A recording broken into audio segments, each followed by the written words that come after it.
মানুহ একেজনে মন একেটাই কিন্তু যেতিয়া সেই মানুহজনৰ জীৱাত্মাই অগ্নিৰ দিশত থকা পাহিত বিৰাজমান হ'ল তেতিয়া মানুহজনৰ জীৱাত্মা অগ্নিৰ পাহিত উপনীত হোৱাৰ লগে লগে মানুহজনৰ মনটোতো এটা পৰিৱৰ্তন আহি যায়। এইখিনিতে এটা আমি অকমান চিন্তা কৰি চাব লগা কথা আছে যে জীৱাত্মা জীৱ বাৰু সেই অষ্টদল পদ্মৰ বেলেগে বেলেগে পাহিত উপনীত হয়গে লগে লগে মানুহৰ মনৰ ভাৱৰ মানে ধাৰণাবিলাক বা মানুহৰ ভাৱ ভংগীবিলাক কিয় ব্যতিক্ৰম হয়, কিয় বেলেগ বেলেগ হয়? কথাটো হ'ল এনেকুৱা, জীৱাত্মাও এটা বেলেগ বস্তু, মনটোতো এটা বেলেগ বস্তু। জীৱ হ'ল চৈতন্য শক্তি, মন হ'ল জ্বৰ। এতিয়া মন যদিও জ্বৰ বা আমাৰ ইন্দ্ৰিয়বিলাক যদিও জ্বৰ, যিহেতু চৈতন্যপূৰ্ণ পৰমাত্মা ৰূপে হৰি হৃদয়ত আচন্ত প্ৰকাশী তাতেকে ইন্দ্ৰিয়গণ ভূত প্ৰাণ বুদ্ধিমন প্ৰৱৰ্তে যতেক জৰ ৰাখি। যদিও আমাৰ মন বুদ্ধি চিত অহংকাৰ কৰ্মেন্দ্ৰিয় জ্ঞানেন্দ্ৰিয় এই গোটেইবিলাক জ্বৰ, তথাপিতো যিহেতু চৈতন্যপূৰ্ণ পৰমাত্মা ৰূপে হৰি সেই অষ্টদল পদ্মত বিৰাজমান কাৰণে সমস্তই চৈতন্য নিচিনা হ'ব পাৰিছে। এতিয়া মন নামৰ তত্ত্বটোৰ লগত জীৱাত্মাৰ অত্যন্ত মিল। জীৱাত্মাই মনৰ লগত অতীব নিবিড় সম্পৰ্কিত হৈ যোৱাৰ কাৰণে মনটো কি হয়, জীৱাত্মাই যি পাহি ওপৰত বিৰাজমান হয় সেই পাহিত বিৰাজমান জীৱ হোৱাৰ লগে লগে মনৰ ধাৰণাবোৰো জীৱাত্মাৰ লগতে স্বাভাৱিকতে বদলি হৈ গৈ থাকে। এতিয়া অগ্নিৰ পাহিত জীৱ যেতিয়া উপনীত হ'ল, মানুহ কিন্তু একেজনে অকমান আগলৈকে মানুহজনৰ মনটোৱে পুণ্যজনিত কামবোৰ কৰিবৰ কাৰণে বৰ আগ্ৰহান্বিত হৈ আছিল। সেই একেজন মানুহৰ একেটি মনৰ ধাৰণাটো বদলি হৈ গ'ল। কেনেধৰণে?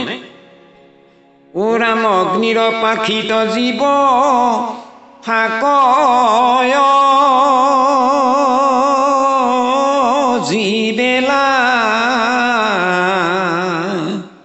মহাক্ৰোধয় উপজয় নাহি মন ভালা। অলপ আগলৈকে মানুহজন বৰ নিৰহংকাৰী, বৰ ভক্তিপৰায়ণ, বৰ পুণ্যজনিত এটা ফৰকাল মনৰ মানুহজনৰ স্বাভাৱিকতে ঘপককে খং আহি গ'ল। কাৰণটো হ'ল কি, জীৱৰ স্থিতি হৈ আছে এতিয়া অগ্নিৰ দিশৰ পাহিত জীৱ উপনীত হ'ল। আকৌ সেই একেজন মানুহৰে মনটো সেই অগ্নিৰ পাহিতো জীৱই বেছি দেৰি নাথাকে। তাত জীৱ যিহেতু যে ঘূৰি ফুৰে। ও ৰাম নৈৰিত পাখিত জীৱ যেখনে থাকয় খেত কৰিবা কবাঞ্চা তেখনে কৰয়। এতিয়া নৈৰিত দিশৰ পাহিত যেতিয়া জীৱ উপনীত হ'ল তেতিয়া মানুহজনৰ মনটো হেনো সকলো মানুহৰ সকলো সময়তে মন কৰিব কৃষিজনিত কামবোৰ কৰিবলৈ মন নাযায়। খেতি বাতি কোৰ মৰা বা পুলি লগোৱা বা গুটি সিঁচা এনেকুৱা কৃষিভিত্তিক কৰ্মবোৰ কৰিবলৈ সকলো সময়ত মন নাযায়। কোনোবা এজন মানুহৰ চাব দিনটোৰ কোনোবা এটা সময়ত খুব কৃষিজনিত কামবোৰ কৰিবলৈ মন যায়। কেলে তেনেকুৱা হ'ল তাৰ অৰ্থই হ'ল সেই বাপজনাৰ বা সেই আইগৰাকী জীৱাত্মা নিশ্চয় নৈৰিত দিশত এতিয়া বিৰাজমান হৈ আছে। সেই কথাটো কৈছে, নৈৰিত দিশত জীৱ যেখনে থাকয় খেত কৰি বাকবাঞ্চা তেখনে হয়।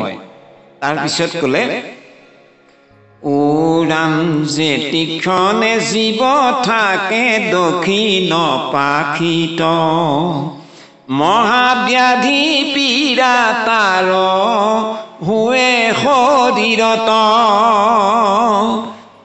এই পদজোকাই আমাক এই জ্ঞানটো প্ৰদান কৰিছে মন কৰিব লগা, মানুহৰ ৰোগৰ আৰম্ভণি কেনেকৈ হয়।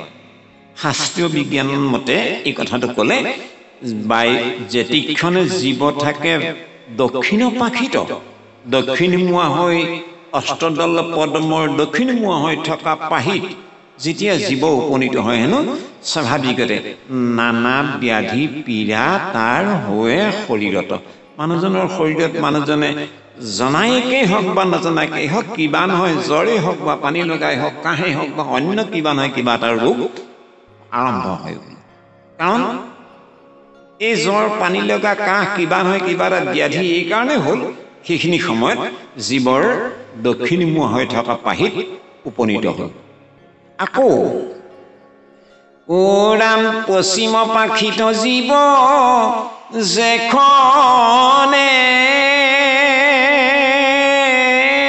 থাকয় দেশান্তৰী বাণিজ্য কৰিবে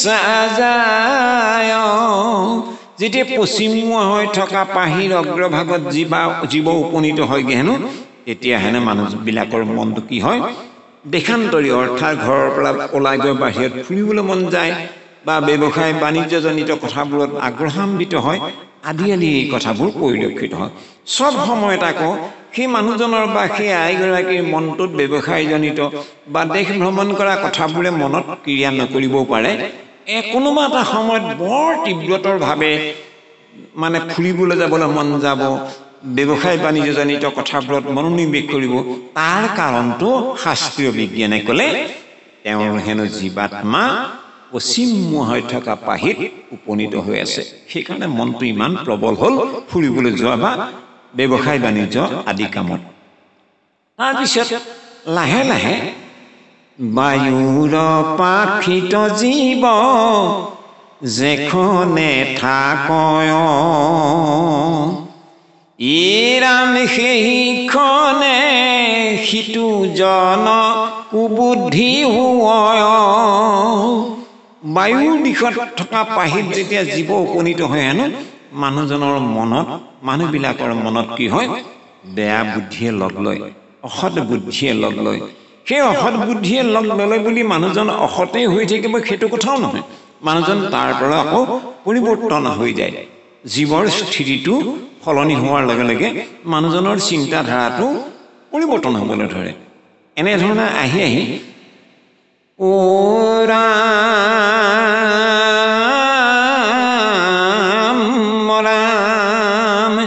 উত্তৰ পাখিত জীৱ যেখনে থাকয় ভক্তি কৰিবা কবাঞ্চা তেখনে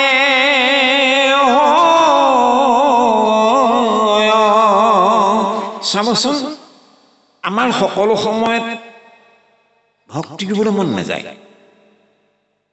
কোনোবা এটা সময়ত আকৌ অতি ভক্তিজনিত অতি সাধু সংগ ভকতৰ সং গুৰু দুজনৰ আৰ্হি মৰ্মে গীতা ভাগৱত কীৰ্তন দশম ঘোষা ৰত্নাৱলী আদি সৎগ্ৰন্থ পঢ়িবলৈ মন যায় অৰ্থাৎ ভকতৰ সংগলৈ যাবলৈ মন যায় সাধু সংগ মুখে মহাত্মাসকলৰ শ্ৰীমুখে সঁচ কথা শুনিবলৈ মন যায় ভকতৰ সংগত মানে নিজকে কেতিয়াবা পাহৰি যোৱা যেন হৈ যায় এই যে ভকতীয়া ভাৱটো হোৱাৰ মূলত হেনো হ'ল অৰ্থাৎ সেইখিনি সময়ত জীৱৰ স্থিতি উত্তৰমুৱা হৈ থকা অষ্টদল পদ্মৰ পাহিত বিৰাজমান উত্তৰ পাখিত জীৱ যেখনে থাকয় যিমান সময়লৈকে থাকিব উত্তৰমুৱা হৈ থকা পাহিত সিমান সময়লৈকে হেনো মানুহজনৰ মনটো ভক্তি কৰি বাকবাঞ্ছা তেখনে কৰে তাৰপিছত কোলে ঐশান্য পাখিত জীৱ যেখনে থাকয় মনে মহাবীৰ কতি তেখনে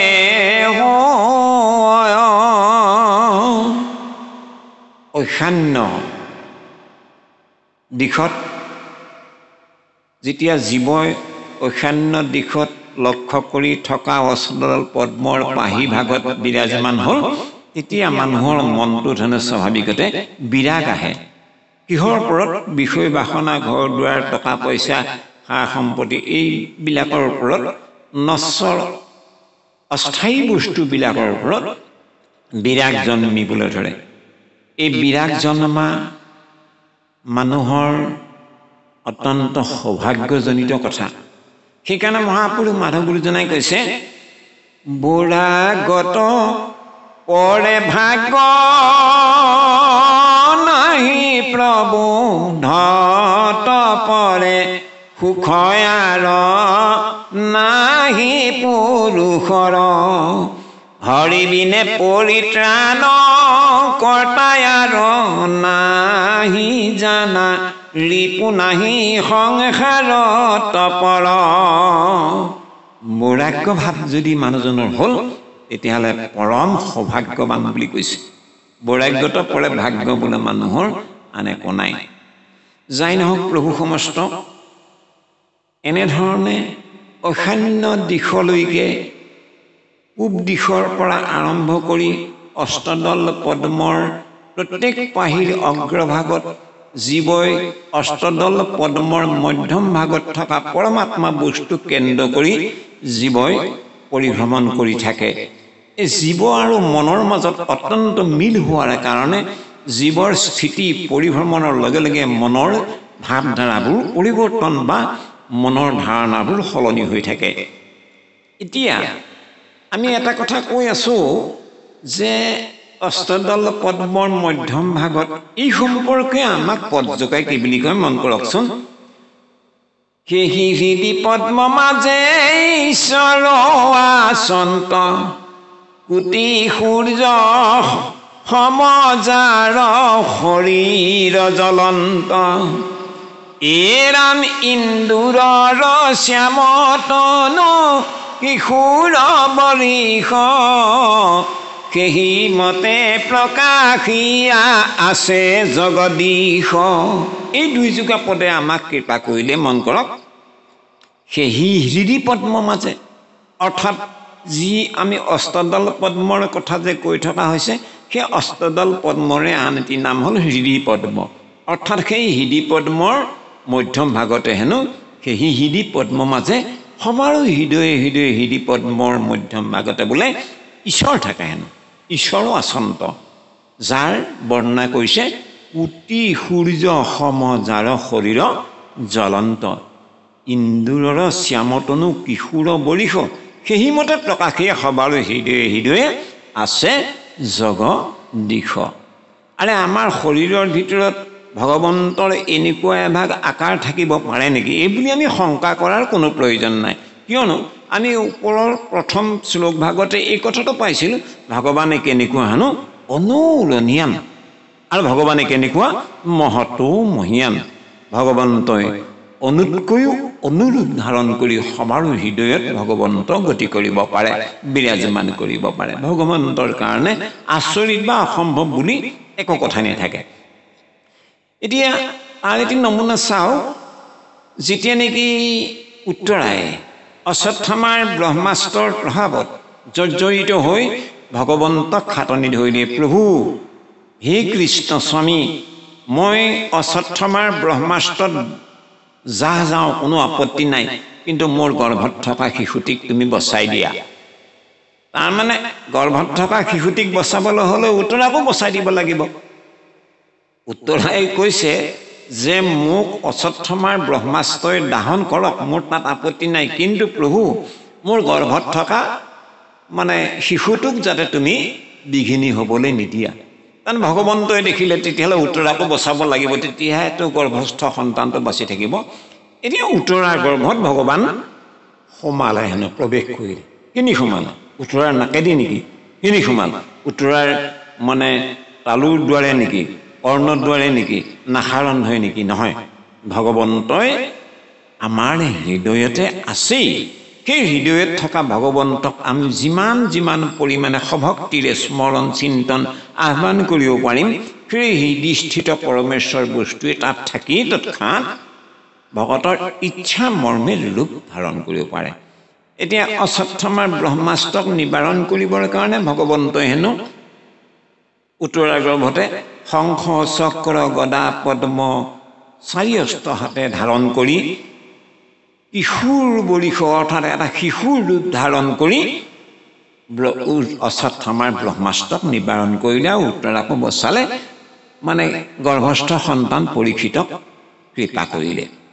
যাই নহওক প্ৰভু সমস্ত এইখিনিতে আমি আৰু এটা কথা ঠাউকতে বুজি লোৱাটো ভাল যে আমি যে কৈ থকা হ'ল যে অষ্ট দিশৰ কথা, পূব, পশ্চিম, উত্তৰ, দক্ষিণ, নৈৰিত, ঈশান, অগ্নি, বায়ু, এই 8টা দিশৰ ভিতৰত হেনো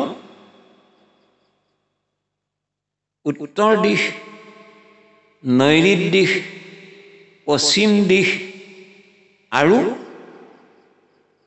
ঈশান্য দিশ অতিব ভাল। কিয়নো পশ্চিম দিশত জীৱ থাকিলে জীৱই মানুহজনৰ মনটো ভ্ৰমণ কাৰ্যসূচীলে আগবাঢ়ে, মানে ব্যৱসায় বাণিজ্যৰ কাৰণে আগ্ৰহান্বিত হয়, যিটো বৰ সুন্দৰ কথা। লাহে লাহে যেতিয়া ঈশান্য দিশলৈ আহে, ঈশান্য দিশত থাকিলে মানুহজনৰ পৰম বৈৰাগ্যই কৃপা কৰে, সেইটো বৰ সুন্দৰ কথা। আটাইতকৈ সুন্দৰ উত্তৰ পাখিত জীৱ যেখনে থাকয়, ভক্তি কৰি লাভ বাঞ্ছা এখনে কৰে। এতিয়া এই জীৱৰ তাৰমানে আমাক শাস্ত্ৰ বিজ্ঞানে এই কথাটো প্ৰমাণ কৰি দিছে বা ক'ব বিচাৰিছে, জীৱই যিহেতু উত্তৰ দিশত থকা পাহিত বিৰাজমান হ'লেই মানুহৰ মনবিলাক ভকতীয়া হৈ উঠে, অৰ্থাৎ জীৱৰ ভকতিৰ দিশটো তেতিয়াহ'লে সদায় উত্তৰ। সেই জীৱৰ যিহেতু ভকতিৰ দিশ সদা সৰ্বদাই উত্তৰ, সেইকাৰণে আমাৰো যেতিয়া সামাজিক ব্যৱস্থাত আমাৰ পাঠ এভাগ কৰিব লগা হয়, আমি সদায় উত্তৰমুৱা হৈ পৰা যায়। আকৌ আপোনালোকে বৰ্ণনাসমূহত পাইছে, যেতিয়া কৃষ্ণই বৈকুণ্ঠ প্ৰয়াণ হোৱাৰ খবৰটো পাণ্ডৱসকলে জানিব পাৰিছিল, পাণ্ডৱসকলে গমন কৰিছিল উত্তৰমুৱা হয়। আকৌ যেতিয়া নাৰদৰ উপৰি জন্মত যেতিয়া দাসীৰ ল'ৰা হৈ আছিলে, নাৰদে দাসীৰ সুত হৈ থাকোঁতে ৰাম আছিল এক বৃদ্ধ মাতৃ প্ৰতিপালি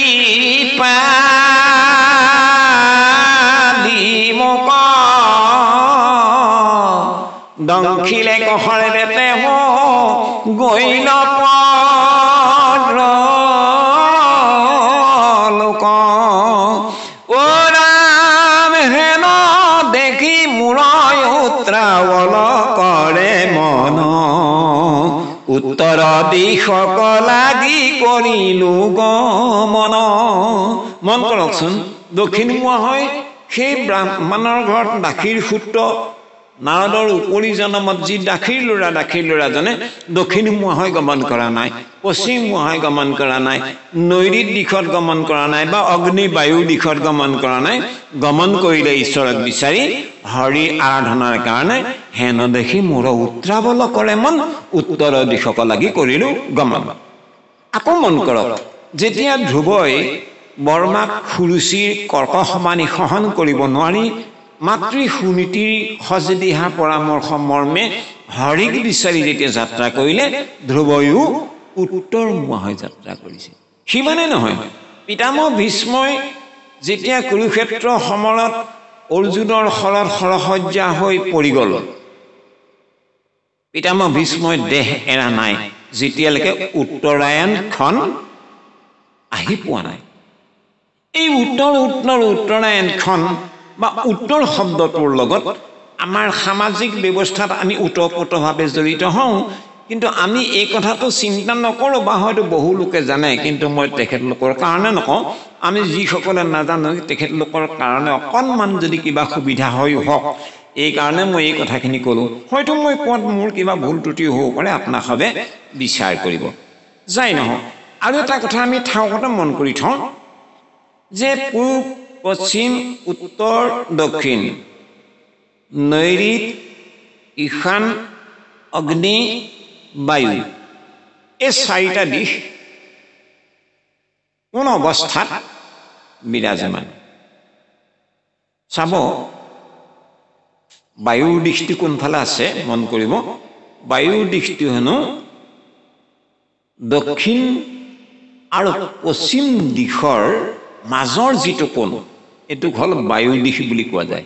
সেইকাৰণে স্বাভাৱিকতে আমাৰ যেতিয়া বায়ু মানে অতি প্ৰবলভাৱে গতি কৰে, যাক আমি ধুমুহা বুলি কওঁ, সেই ধুমুহাৰ আৰম্ভণিটো সেই পশ্চিম আৰু দক্ষিণ দিশৰ মধ্যম ভাগৰ পৰাই সাগৰ, কাৰণ সেইফালেকে সাগৰৰ মানে অৱস্থিতিটো অতি সঘন, সেইকাৰণে সেই দিশৰ পৰাই, এই বায়ুৰ দিশৰ পৰাই বায়ুৰ আগমন হয়।